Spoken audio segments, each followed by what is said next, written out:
Hello everyone and welcome back to Beyond the Veil background information. We're doing a culture video today, which culture, when I talk about it, it's the culture of my Veil universe, and currently we're discussing aspects of vampire culture. This time we're going to be talking about the issues between vampires and the Strix. So I hope it will be interesting to you. It's certainly quite important towards events in book, is it? Book Is it book 8, I think? Yeah, in book 8, The Last Rattle, which deals with the Strix in it. So, what we're going to do is I'm going to give you a quote that's related to it, and then I'm just going to discuss it. There's not going to be any background information, as in no outside sources for it, but all just the background information to that part of Vale history and Vale culture. So, let's get into it. Some say it all started because in nature owls predate bats, but obviously that's wrong to think in. Obviously that's wrong to think in the Vale. The oldest vampires could change anything, even gender, to lure in prey. No, the real cause is jealousy, as most tales are. Quote from The Last Rattle.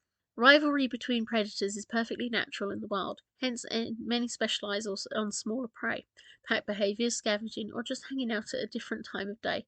But it doesn't always work out so amicably.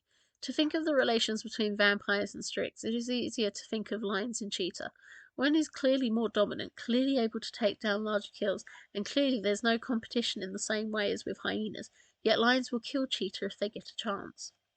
The Strix was always only able to hunt at night, relying on trickery and the forgetfulness of adults to snatch children in order to snatch children. Its habits relied on stealth and chance, with the latter being more common, and often they scavenged. But to vampires the rivalry was obvious, another fine bloodsucker at night that picked off a potential prey source before it grows up to be prey. Vampires killed rarely in those days, but they needed humans to be less wary at night and leave windows open, and the Strix troubled this. So in the early days, vampires would kill and eat Strix on sight. The owls had no chance because vampire pheromones could work on them too, but it would appear most avoided one another's feeding grounds, with vampires central amongst human dwellings and Strix on the outskirts. It seemed to be the way until permission and the first vampire king came along. The first Vampire King is actually credited by all night predators for bringing them all into conversation and civilization and ending what were from then on termed the early days. He made vampires work in harmony with all night predators, and during his life rank and actual care came to all species.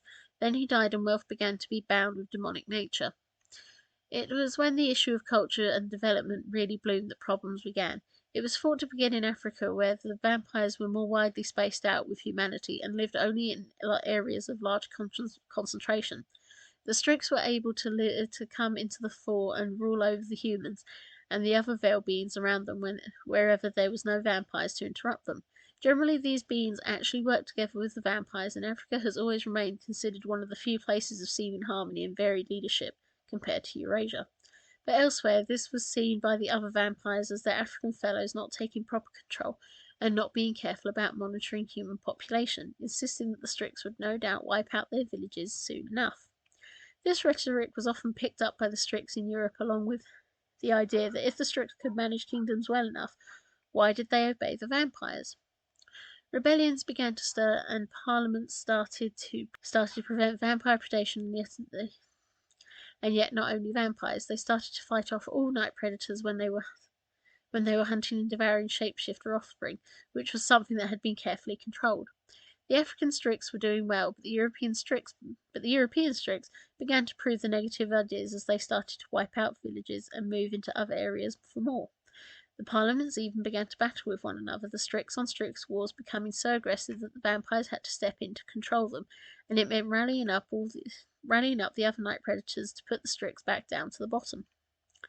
It was a horrendous massacre of all Strix over a certain age, with Strix having a more human lifespan. It was a really dangerous blow, but the night predators felt it would let them understand why they had to be careful with their hunting.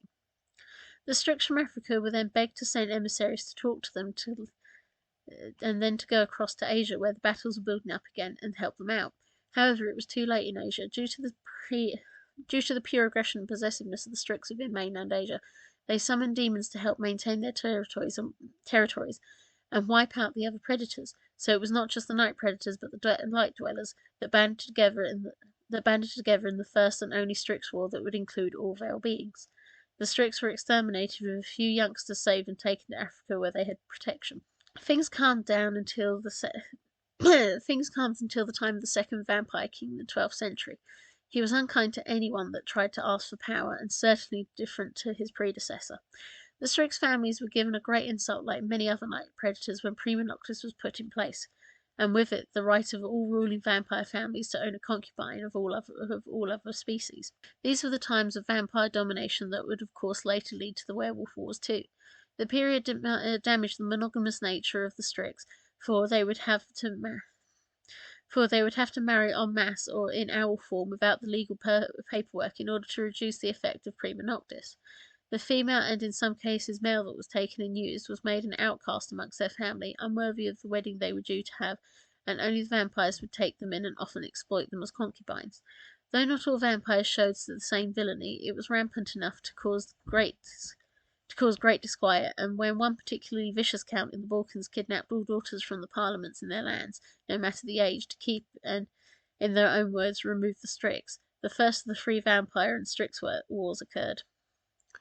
The fact of the matter was the first war was bloody, poorly planned, and relied on all the parliaments acting at the same time rather than coming together to battle.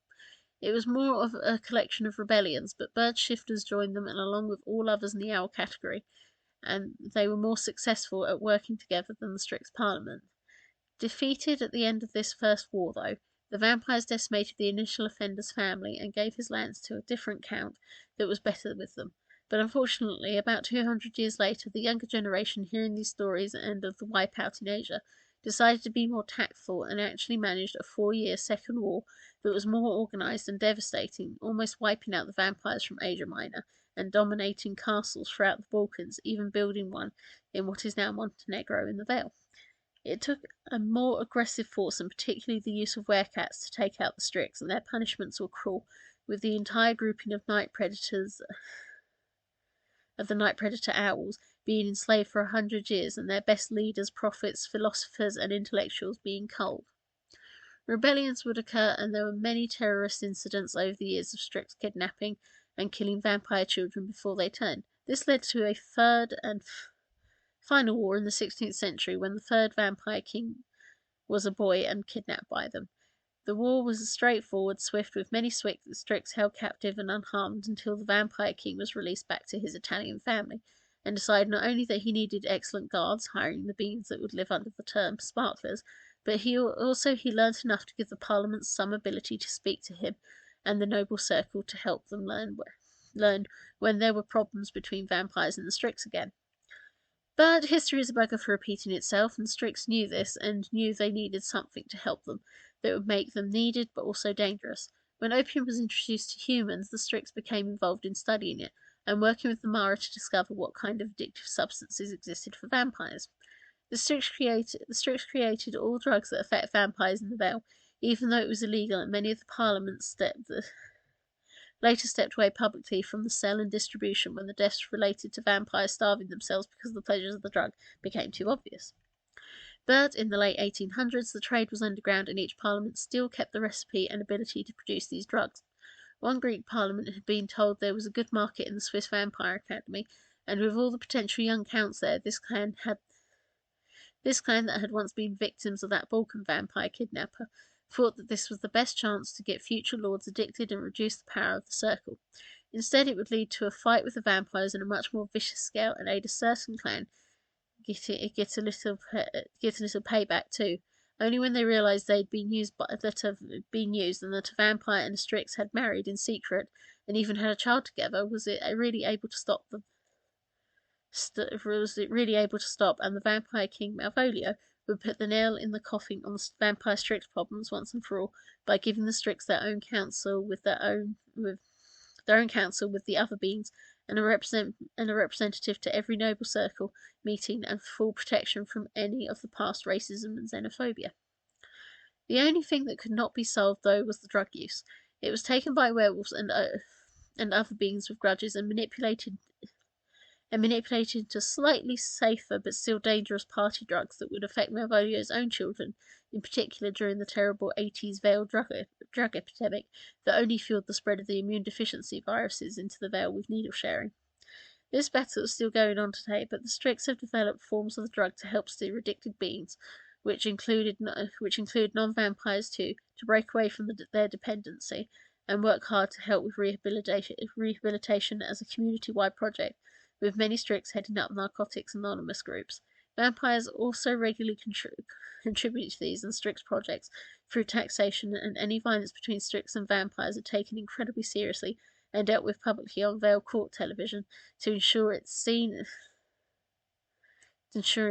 by everyone and no one dares to start another war. Thank you for listening.